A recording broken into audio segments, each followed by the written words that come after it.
The Keno Drive In Theatre, located 1 hour north of Chicago in Pleasant Prairie, Wisconsin, opened in spring of 1949 and could hold up to 800 cars. For 66 continuous summers, the Keno Family Drive-In is open in spring, grown in popularity throughout the summer evenings, gone into hibernation in autumn, and reopened the following spring, a perennial part of the landscape. However, in the spring of 2015, the Keno did not emerge from its winter slumber, and when the faithful moviegoers arrived at the gates, they found it shuttered for the first time in its existence. Why has this icon of summer been left dark? What is the Keno's fate? Will she be bulldozed to make room for a big box supercenter or strip mall? What will become of the community of spectators, vendors, and neighbors who gathered beneath her giant screen each summer? Who abandoned such an enterprise, and why? Will her giant screen ever flicker back to life again? The answers to these questions, as well as others, will be sought in the following program. What you're about to witness is a tale of birth, coming of age, life, and the twilight of a remarkable establishment, the community that embraced her, and the forces of time and economics as she stood in defiance for over 6 decades. Now, turn off your engine, shut off your headlights, attach your window speaker, and watch the sun sinking in your rearview mirror.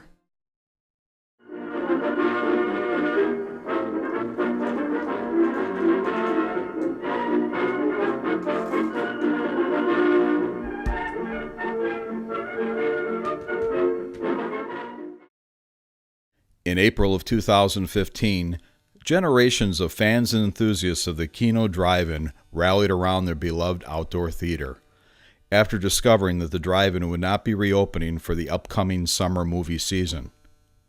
We had so many memories, we can't have them taken away. It was actually a movie theater that you could actually sit in a car with your friends, have a great old time, and not have to worry about people shh. Well, it's really fun. I mean, even as a kid, it's fun, kind of like camping out, but being able to watch a movie at the same time. And I just had a lot of good experiences here. I mean, it really is sort of your first kiss, your first drive-in movie. I grew up just maybe 3 blocks from here. And I remember riding a train, swing sets. They even had pony rides at one time. Taking your kids in their pajamas, stuff to where when you're done at night, they can go home and be put right straight into bed. It was the only house there, was nothing but field. And we could see the Keno Drive-In from the house, and we could actually hear it. So it was like having your own theater in your backyard. Nostalgia is a good thing, going back and remembering your roots and how that generation grew up. I mean, I went to drive-ins as a kid too. They'd bring 2 station wagons. We'd make little beds in the back, and they'd hope we fall asleep before the next movie would come on after the cartoons, because later they had, more adult movies they'd play at night, and they'd hope we'd be sleeping, but we were all peeking under them blankets at them. And I remember coming with my parents, now that I think back, and we'd sit in the back seat and just lean over and watch movies with them and usually fall asleep. And I think they had the kid movies first, and then they'd have, more grown-up movies later, and as we were all conked out in the back seat. And I just, it was great. In my 67 Chevy Impala 2-door big boat, I think we had 13 or 14 kids in it. Most of them were in the trunk at the time. I'm sure they knew because I was riding probably like this into the place. And then we got to the drive-in, and it was an experience unlike anything I've ever had, because you lay in the back of the car, a blanket's down, and you're sitting up and you're watching this movie, and you don't have to sit in a seat. You can get out and you can run around and you can see other kids and wave hi to them. So it was, it was neat. It was very cool. I love having the option of being able to see a nighttime movie with great popcorn, huh, girl? Just the nostalgia, the memories of coming out here, having fun at the outdoor. One of the great things about the drive-in movie theater is almost like getting in a time machine with a family. You're able to go back to a simpler time, and we're sitting around eating popcorn in the back and hot dogs, getting ready for the movie to start. And before it does, the kids are able to run and burn some energy off, and they sit down and we watch a movie, and it's like something out of a Beach Boys song.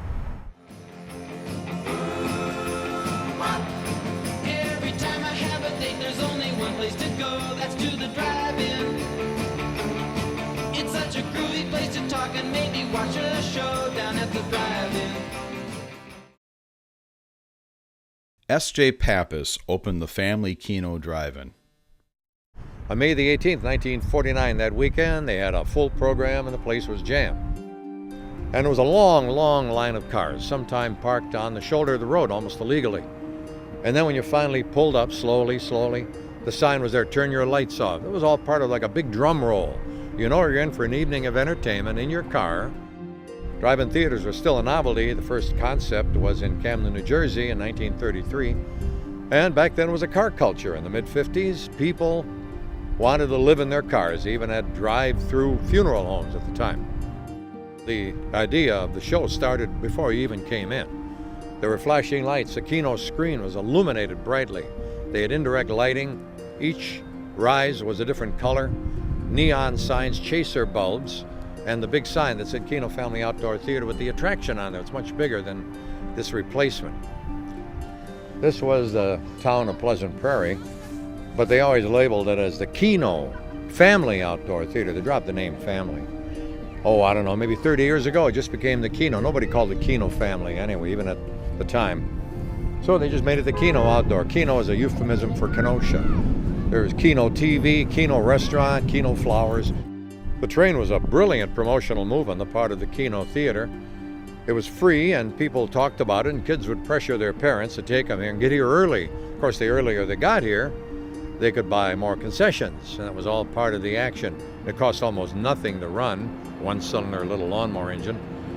It opened in 1950, and as far as anybody can remember, and not too many people can, the passenger service stopped somewhere in the mid to later 1960s. Santa, Christmas in July.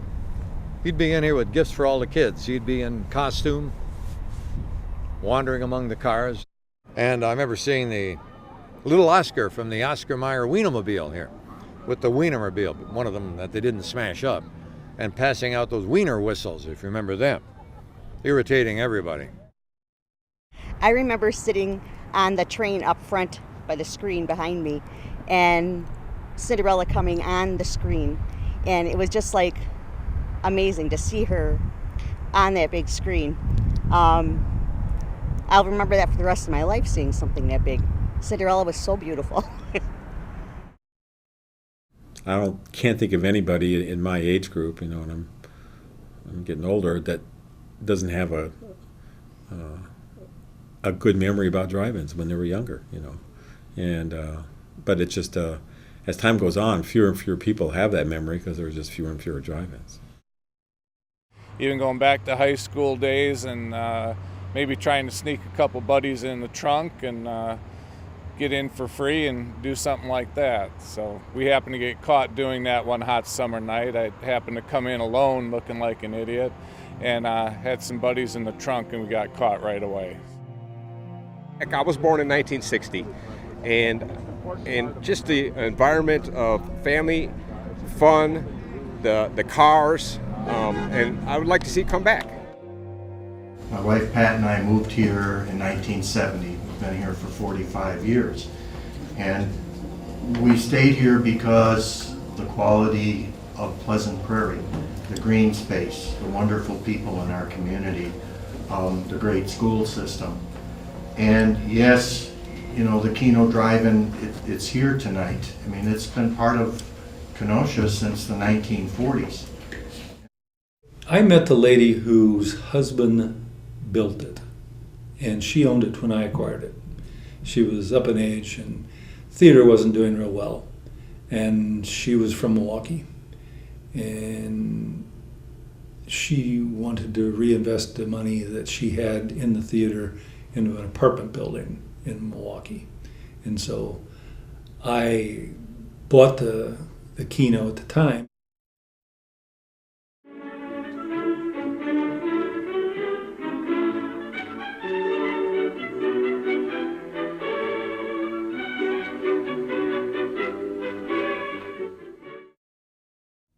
In April of 2015, a request was made to the Village Planning Commission of Pleasant Prairie, Wisconsin, where the Keno is located.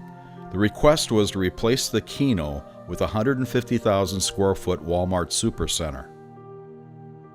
Possible addition of a Walmart or a big box retailer to this corner, I think would be a game changer in a positive way. It would bring business and commerce up and down Sheridan Road, and I believe, again, from 75th Street all the way to the state line. You know, we might bump out the old bookstore and maybe knock off another vacant gas station down on South Sheridan Road. What do you want our village to look like in 2035?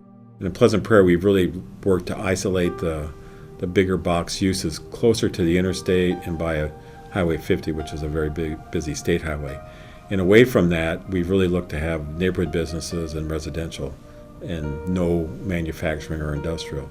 So as such, a drive-in really did fit a demographic where there was a lot of people that lived around it and could use it. And it's an attraction. I'm sure people were coming from quite a while ways to see it. The most successful retailer in the world says this location will work and we can bring people here. And so we thought that makes economic sense for them and for us.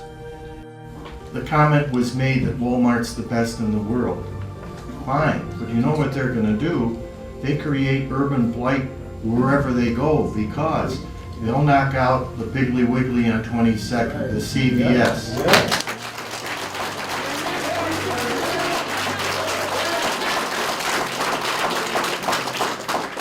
They're going to knock out the White Hen or Southport Pantry on 7th Avenue. They're going to knock out the stores on Sheridan Road. They are like an amoeba. These new residences will need shopping and neighborhood services. Our plan accomplishes that. It also provides these services to all South Kenosha, Pleasant Prairie, and really Green Bay Road east to Lake Michigan. We have an interest in our commercial site for the most successful and well-capitalized retailer in the world. I don't believe there ever will be another Arnold's. Their interest in the site, their market research, their commitment to invest $10 to $15 million in this location proves to me, again, that they've done their homework, that it will work at this site if we're allowed to put it there. You're not going to have memories, you know, about McDonald's or Walmart or something. Why would we give up a 70-year-old jewel that makes Pleasant Prairie and Kenosha unique for a big box store or even a strip mall? The village board voted unanimously to deny the request for the Walmart Supercenter. In the end, it may have been a hollow victory for those championing the Keno, however.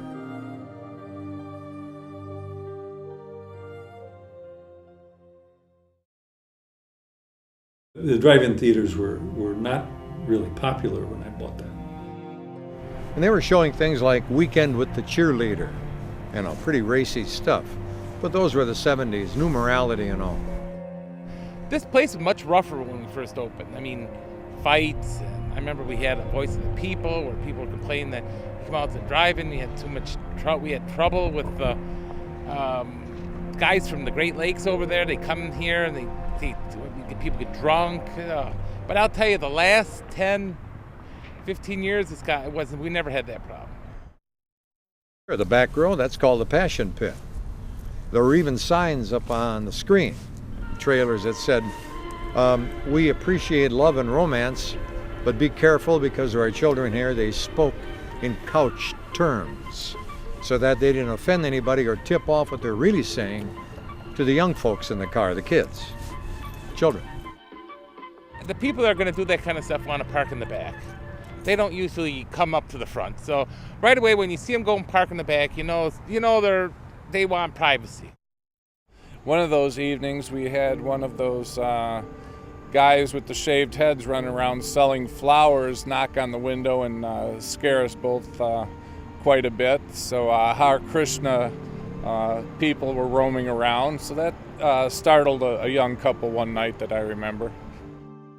But you know, that's what they do out here.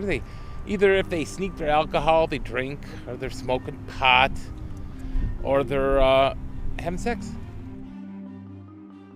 I remember in spring of '77 coming here on a blind date. I was set up by a friend of mine, and I still remember we would have cheap wine, and it was really a fun experience to go through at that time in my life.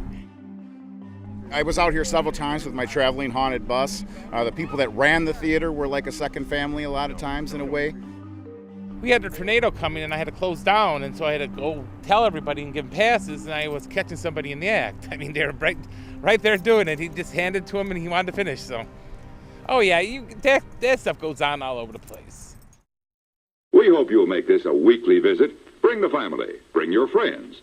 There are always wonderful new pictures to see, delightful snacks to nibble, a gay, pleasant evening for all. And you got to think back at that time, they had speakers. You had to have a certain, that's another thing, before we went to radio sound, I had to make sure all these speakers were working. And so it's to keep when somebody pulls it, you have to fix them with the radio. It made it so much easier because you could pretty much park all over the place and not worry about it. I got to tell you, when I was experiencing the speaker, I'd get 2 speakers. Not that it was stereo, but I couldn't hear much on that little tinny thing. And the sound quality was awful. Please replace the speaker on its rack when you're ready to leave. Failure to do so will damage both the speaker and your car. We'll be grateful, and so will the patrons who follow you. These stanchions you see here, the wires have been gone for decades, and now the wire is just sitting there with only the ghosts of some of the old features that came up through here since 1949. Drive-ins were thought of much differently when we acquired the Keno. Drive-ins were kind of, X-rated, some X-rated movies, but a lot of horror films and roughhousing and bad things went on there. Okay, we changed that.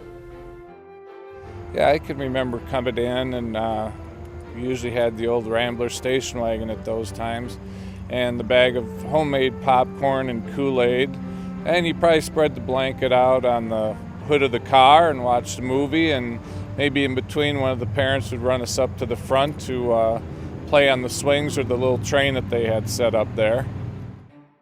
I fell in the toilet, and my overalls, the buckle got hooked in the toilet, and my mom had to pull me out of there.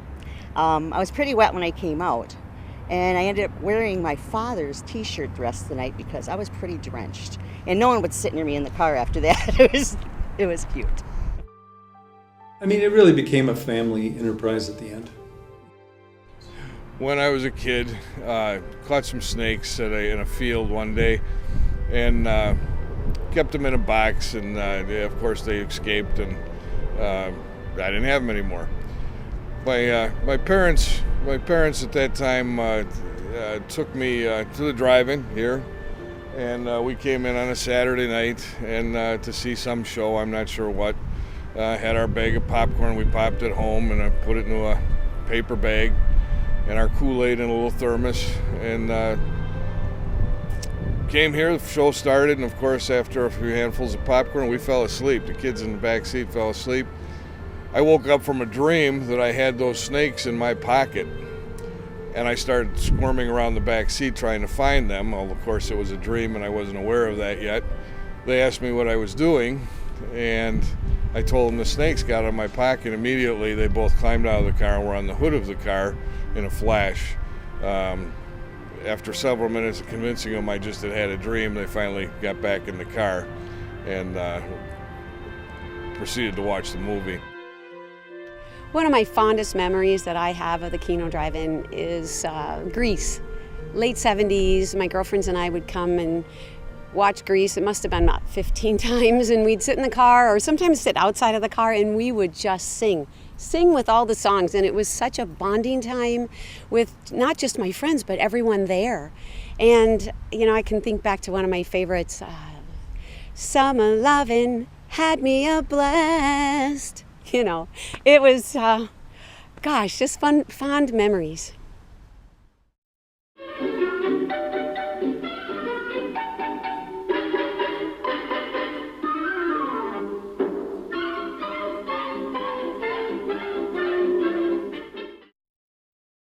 I mean, this was something that we grew up with. I mean, I was a kid of the 60s, late 60s, 70s. It was something you packed up all the kids, got them in the car. The littler ones were in their PJs already. You showed up, you got your own food sometimes. Sometimes you went to the concession stand, and everybody just got to be in the car together as a family. You always got 2 movies, which was great. So usually there was a kid movie in the beginning, first one, and then the little kids would go to sleep, and then they might have something more general in the second one. But it's just a wonderful experience, part of America. What this owner has is a little bit of that same American dream, that same type of nostalgia, that same thing we're all after is doing something, taking a risk, taking a chance on something, making it work, buying it for X amount of dollars and being able to sell it for multiple X amount of dollars. And again, that's his right to do so. That's his American dream, and he's making it come true. The village board vote stopped the plans to place a Walmart supercenter where the Keno stands.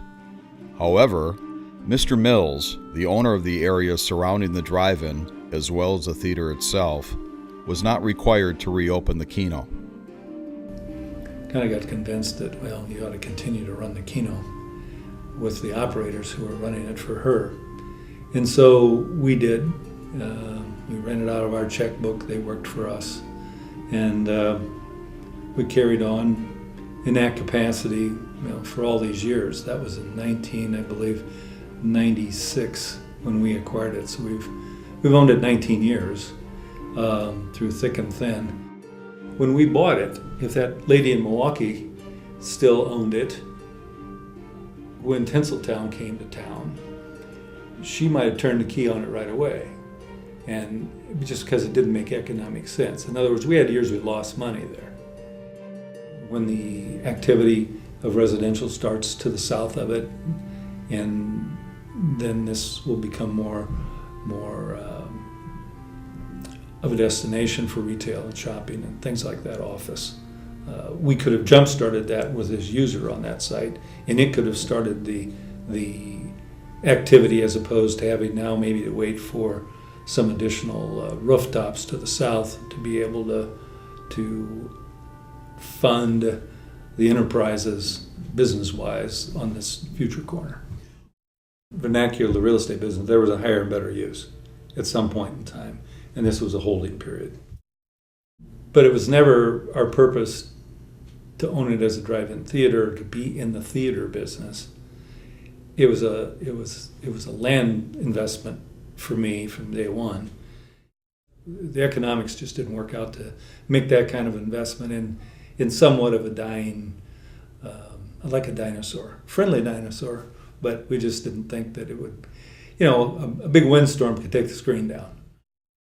The bottom line is the guy that owns this property has a chance to make a lot of money on the property, and everybody that I know, if they would have invested say $250,000 and now you could sell it for $2 million, anybody I know would do it. Every single person, even the people that are for keeping this, if it was theirs, they would do it. Don't forget to visit our refreshment center during the intermission or any time. You love the tasty array of snacks we have to offer. So will the youngsters. Everything is quality and so good. There are those who believe the Keno can still be a profitable business in the 21st century. I would like to see this property be sold to someone who wants to keep the Keno alive and who's willing to invest. And it was built as a profit-making enterprise to capitalize on brand new technology, watching movies in your car with sound being piped into your car. They could continue the existing use. The drive-in is permitted in that zoning district. It has a license to operate through July. And that could continue. The drive-in could be relocated on the parcel to face a different direction. A gas station, a restaurant, drugstore, hardware store, those are, any of those kind of neighborhood uses would be permitted to be on that parcel. I'll tell you, the last couple of years were probably some of the busiest I remember being out here. I think if someone put some money in it, still operate. He's making money out of here. And we stayed open a long time. We opened early April, and we stayed open until like the end of October. Weekends until between Memorial Day and Labor Day, we're open full time, but weekends, but you could do okay. But the reality is having it here, you've already won 9/10 of the battle. It needs some work, obviously, but I think the community and a thoughtful owner can make that happen, and it can be saved and preserved. I think once it's gone, it's probably going to be very difficult to recreate it somewhere else at some other time. Again, it's almost like a condemnation of your property by the public because they know you can't do anything with your property anymore because we like to come here 4 or 5 months a year when the weather's good to go to the movies. The Keno met spring of 2015 showing her age and looking as though she had not kept up with the times. He also obviously hasn't invested in it. It's obviously he hasn't done a lot as far as upkeep goes. You know, the screen is falling down, things like that. Simple repairs that could have been done. I think if the market had been different, if the economy had not crashed the way it was, it probably would not have been running as long as it had been. The pick ad, yeah, that thing was so scratched up that I ended up giving one of them away to a friend of mine because he just wanted because I couldn't run it anymore. It kept breaking all the time, causing problems. I mean, I had it in black and white and in color. I have that, so that's how old it was. Even the dancing hot dog had a black. They had a countdown one where you go to a drive-in and there's candy, soda. We made a decision not to continue just because the facilities had a lot of birthdays, about 68 of them. And then the digital equipment came in, whereby we don't get the roll of film to be able to play. We now have to somewhere around $100,000 with the new digital setup in order to be able to install that. Because this is shameful what we're looking at here. I mean, the investor, the owner did nothing to preserve something that is part of American heritage and Americana. That's really sad. It's held together with baling wire and bubble gum. You know, but if you're out in the field, you had to wrap something up to get to the house. And every year, of course, we'd have to go back up and put the 4x8 panels up on paint them and get a high boy to go up and nail them up so we get a good screen. And that happened to some degree every year, in some years worse than others. People don't understand when you buy movies to play, depends on the time. 50% of that revenue goes to the people that supply the movies, and you only get the other 50 cents. So every dollar, 50 cents of that went to Metro Goldwyn Mayer or Hollywood, and the other 50 cents you now have to pay your help and your real estate taxes and maintain your facilities, etc. We're not going to deny anybody their access to have their day, to say, here's what I think should be done. I'd like to see the plan changed. I think it should be different. And no matter what kind of zoning is, everybody's, we're still democracy. Everybody gets to ask and go through the process. And I think in this case, from the village standpoint, the real issue was, do you change that land use for a big box? Not whether or not you keep a drive-in there. Because we really can't require or make somebody keep a drive-in there. That's really got to be a social compact between the developer and the community. If he wants to do it for the community, fine. If he doesn't want to do it for community, we can't make him do it. Could we do that? Maybe. But that's not what we do, and we've been doing this for 19 years, and we're not in the movie business.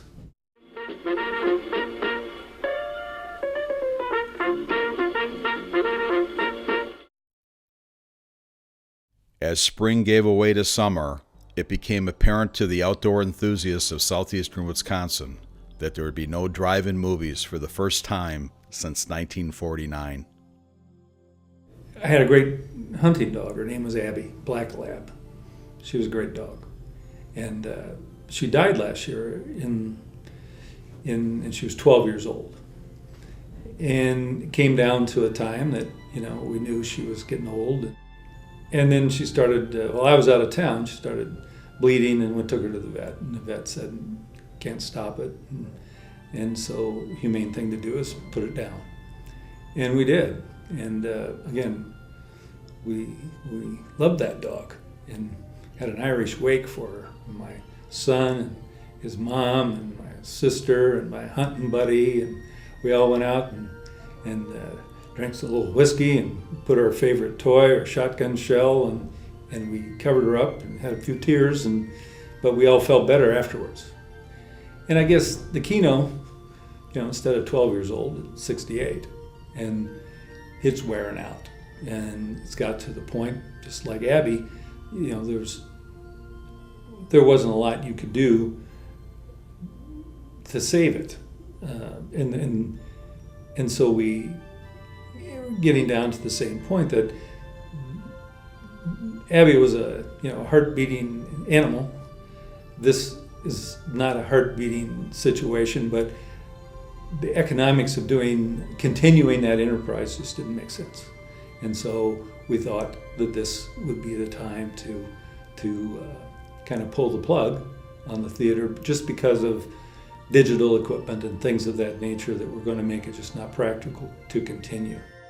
I'm not always popular because of many of the things that evidently we're doing, whether it be people don't want condominiums in a single-family home residential, but it's zoned that way. We have the right to do that. On the other hand, it's people like Mr. Mills that make capital investments in the community, not maybe this area, but in other areas that the community grows and thrives. There's people who are moving here. They're just going to bulldoze it down and flatten it out, and out of sight, out of mind, the theory. It's easy to bulldoze something. It's easy to put up a Walmart. Those things happen. You just add water and cement, and all of a sudden you got a Walmart. Okay, that's easy. What's not so easy is looking at all the history in a town and all the generations that have been, or that are past, all the generations to come. And this really is a multi-generational gem. It's not inexpensive to take all that down. And at some point in time, I think the village will make us take it down. Physically, it's gone forever. There's many things in Kenosha that have been gone forever. The lakefront plant, the main plant, many different businesses, many different recreational areas are gone.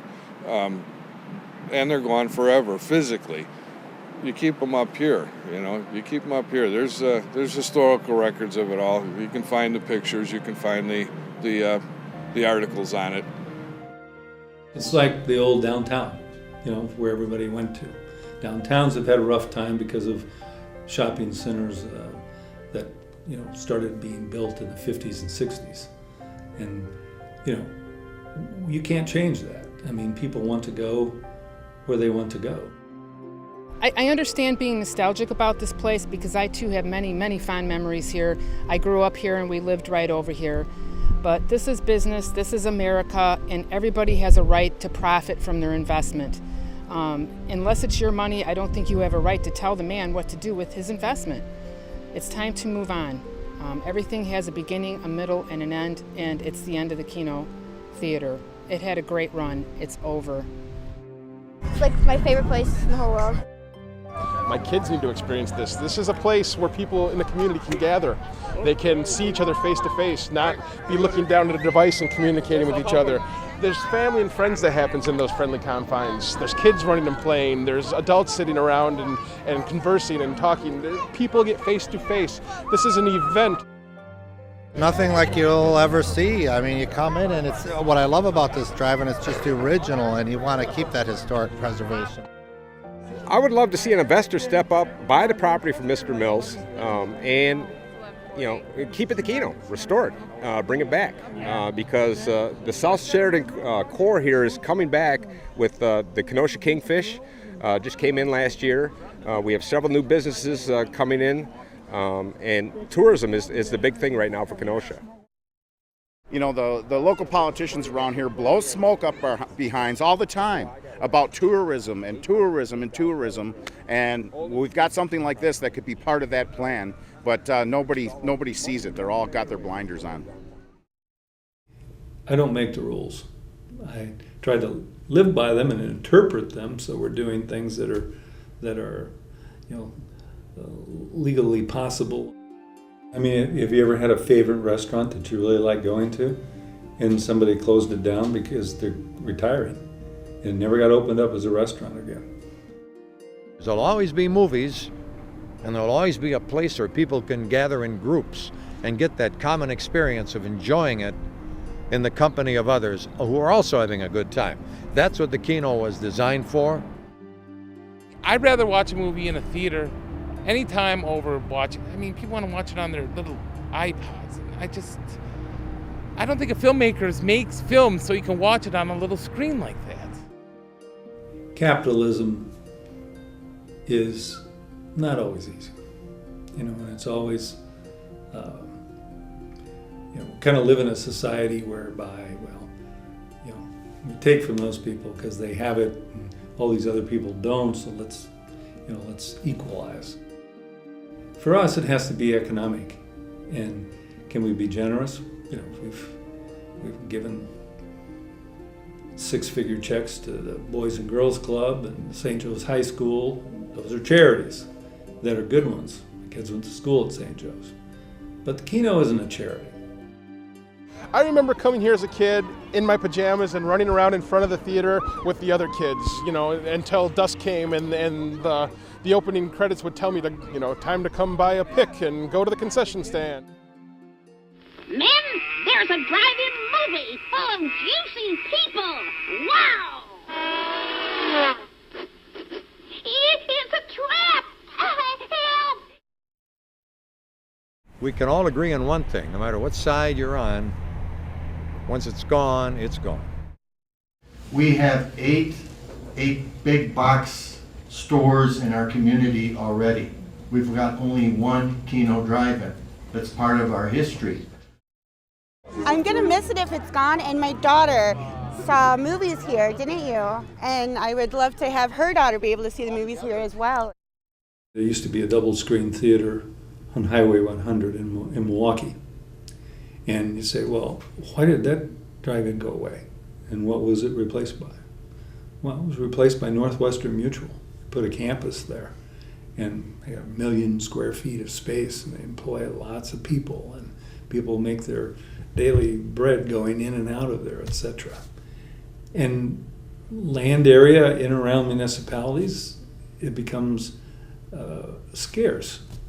And drive-in, typically you need to have some acres with it. The land has value, and the land has more value than having the Keno on there, a part-time activity, part-time business, 5 employees, very low tax base. If all of these people want this so badly, well, why don't they go do it? I like playing frisbee and tag before the movie started on the grass over there. So we just feel really fortunate that we were able to catch it when we did and take advantage and get my sons there.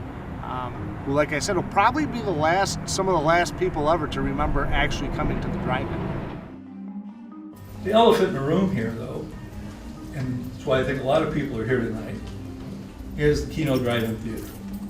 And so I thought I'd just make some comments in reference to that. I acquired the Keno Drive In 1996. And Keno's had its ups and downs.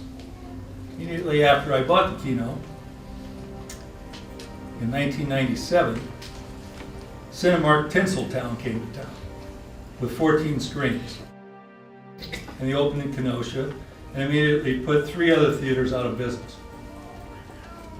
We were the lone survivor, and because we didn't generate any, we didn't really generate our livelihood off of the Keno, we fed it and kept it open. So maybe in that sense, it's kind of the more greedy part of Americana. Gee, I'd really like this, and I'd like to pay as little as possible for it. Prohibited from bringing anything in Tinseltown. Right there, you got somebody checking. You can't bring that in. You can't bring whatever your liquid refreshment is, or whatever. I suppose could you have a candy bar in your pocket? I'm sure, but you're buying everything from them. Yeah, everything changes. you can see the disrepair this place is in. It was a great place to come back in the day for the family to economically have a nice night of entertainment.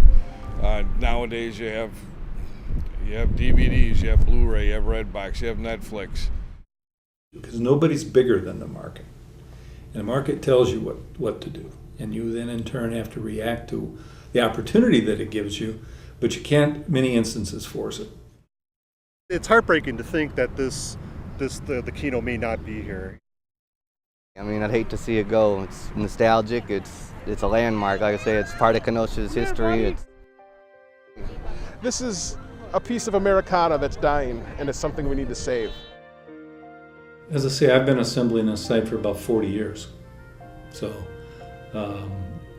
that corner isn't going anywhere. Unfortunately, we don't believe that the Keno can function there any longer. Not as a profitable business organization. So we're kind of just marking time at this juncture. We have to go back with our land plan and make some adjustments. I mean, we can still put 125 or 150,000 square feet on that corner. It's just that we can't put it in one box. They want it broken down into, I think it was 6 25,000 square foot boxes. Everything has a price, and sometimes nostalgia has a price too. Just because something is valuable doesn't mean you want to sell it. I believe this place is a tradition. It's a monument for Kenosha. I don't think they should tear it down. I think they should rebuild it somehow. Maybe put like a little store in the back, but just to service the theater and keep it a family tradition, because I want my grandkids to be here. So hopefully somebody will buy the land up and make it a theater again. I think that would be wonderful. It was a good civics exercise for a lot of people. The concept is, though, it's not gone, and there is always a chance that somewhere along the line, an angel will step in. Hi, you hungry? Looking for a tempting treat? Hold on till I absorb some heat. Some added tang might please you too. I'll slide into an oven-fresh bun, and I'm ready for your eating fun.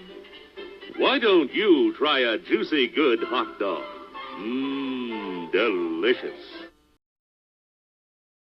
You get the little kids stashed away until they get in there, and that's how you pull in the spot and you see everybody bailing out of trunks or bailing out of a covered station wagon, and that was, I think it just wasn't controlled, and I think the guys that owned them knew it was happening. So.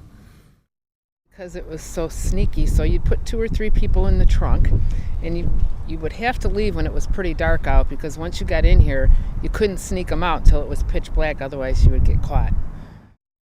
You got great memories of somebody climbing in the trunk and hiding. I think I was stuffed in a few trunks when I was growing up to get in for free. Especially a young girl comes into driving by themselves, that's a big giveaway. I mean, no girl's going to come to driving by themselves, really. It's true, all those that knew the Keno will remember her fondly, driving out into the country on warm summer nights. It was opened in, like I said, in '49. I know at some point they had a train there that kind of circled around the site, and the kids used to ride on it.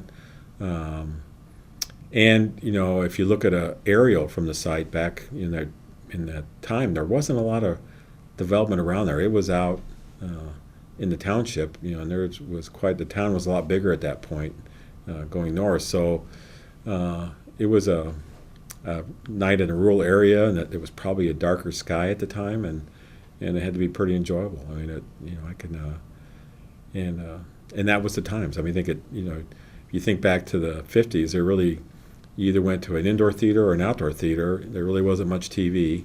And you can see why it was a popular form of entertainment. This is a unique little area, you think about it. Years ago when this first opened, this was out in the wilderness, I guess. Now it's pretty much residential. You got apartments across the street there. And it's just so different from everything else around, all the other movie theaters. And yeah. fun place. Togetherness, no electronics, no social media. I mean, it's just good old-fashioned family fun. You know, can the drive-in be saved at this point in time? I don't know, but are we hoping? Yes. It's not world peace, and it's not something that's so important that it can't go away or that it couldn't continue. Or maybe that isn't an activity that can be done on the private side. Maybe that's an activity that has to be done on the public side, if that's something that's important. You know, once it's gone, it's not coming back. You get Subways and Walmarts and whatever here. That's it. That's the end of the story. Every girlfriend I've ever had, I've come on a date here with. All through the years. I mean, it's a perfect date. Always great fun. We come over the summer like pretty much every week, and we just get a big group of people together. We bring family out. It's just really a good atmosphere. If you come down to the Keno Drive In, this is probably the last part of the Keno Drive In, and I'll give you popcorn. You know, I worked here for that one summer, and I worked in the concession stand, and yeah, I got all kinds of memories of that summer. It was, I was 16, I think, and I remember working in there, and we had, I would make the pizzas, and you made the pizzas. It wasn't like frozen or whatever. You actually made them. We'd cut up the sausage and cook it and all that kind of stuff. Coconut oil on the popcorn. Every time somebody said they wanted buttered popcorn, I would say to people, do you want it with coconut oil or without? Because they'd be like, what? I want butter. And I'd be like, okay, and I'd tell them, you're not supposed to tell them, but I'd be like, it's coconut oil. Best friends have come from this place. For the summer of 2015, the Keno waits. She waits for the bulldozer. She waits for an angel. Or maybe she waits for the last rays of sun to vanish behind the horizon and all eyes to turn once more towards her. Fortunately, we have no debt on dirt, so we're not forced to do anything. And we still haven't done anything with the site. So I've owned it a long time. It was like my hunting dog, loved her to death. Loved her a bit more than the drive-in, actually, but things change. You want to make those memories, you want to cherish those memories with your family, your friends, and you want to be able to have them. Slow down. Everybody should slow down to this type of time and not be so quick and not be so fast to move on to the next thing. Enjoy the moment. And you'll have memories like I have of this place forever.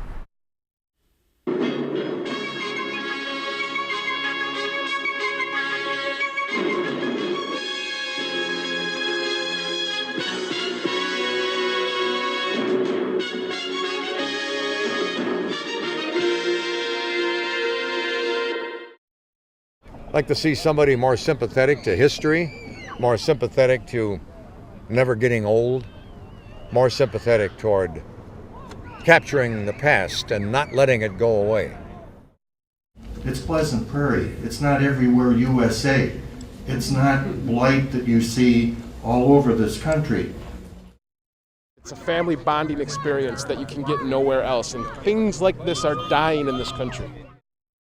We moved here in 2007 from Chicago, and I grew up in an era where the drive-ins were being demolished. So I never, as a kid, I never went to the drive-ins growing up, but my older siblings did, and they used to tell me stories, about hiding in the trunk, and Dad would bring us all in, for one low fee and all that kind of stuff, and the squawky speakers and all that. So when we moved here, I didn't even know this drive-in was here, and we're right down the street. It's like, wow, a drive-in. And so we started coming here, and it was the first time I've ever been to a drive-in, and we just love it. So if you don't want our company ever anywhere, just like pick him. See what I mean? Bye. The memories are so great, and I hate to see this place go away.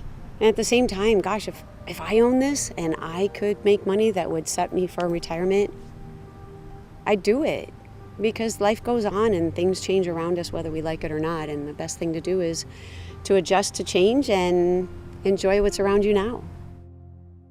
Again, life goes on. I've owned that place a long time. I have to admit, in the 19 years we owned it, I went to the movies once. People like nostalgia. That's the next chapter. This is the last chapter. I think it's sad at this point that we're seeing something like this go to the wayside, but then again, time marches on and things change. As far as the investment goes, if I've hung on to this property for some time, at some point I'm looking to cash out and get my money out of it and move on to another project. Because buying your youth again is still possible only in a few cases. This may be one of those cases. It's the end of summer. The Keno was on barely life support. The rallies have ended. The media no longer is interested. And it's sad. It's like losing something special that was in your life your whole life. Something out of the ordinary. People are basically trying to get away from the front of a computer and get back with the families. In Kenosha, we've lost a friend. We lost one of the last vestiges of a family experience in this city. Well, this issue hurt everyone. It's torn apart this community. It's torn apart the people that try to rally to save it. While I totally understand and appreciate capitalism, when something involves something that's historic and has so many memories by so many people, maybe a little bit more thought should be gone into those capitalistic decisions. There are some things worth saving. And so the Keno sits, abandoned, alone, but not forgotten. She will not be replaced by a big box retail outlet, but she will not be attended by her faithful four-wheeled filmgoers either. No Irish wake, no farewell performance. Nature and vandals grew bold over the summer of 2015. Grass, weeds, rust and graffiti spray paint have begun to make their claims on the drive-in. As autumn turns to winter, the cold realization that the summer has come and gone without the outdoor will begin to register in the hearts of all her fans. With that realization will come the knowledge that springtime will no longer be signaled by neon lights, lines of cars down Sheridan Road, or giggling teenagers in the trunk. There will be no more coming attractions shined on her weeping screen.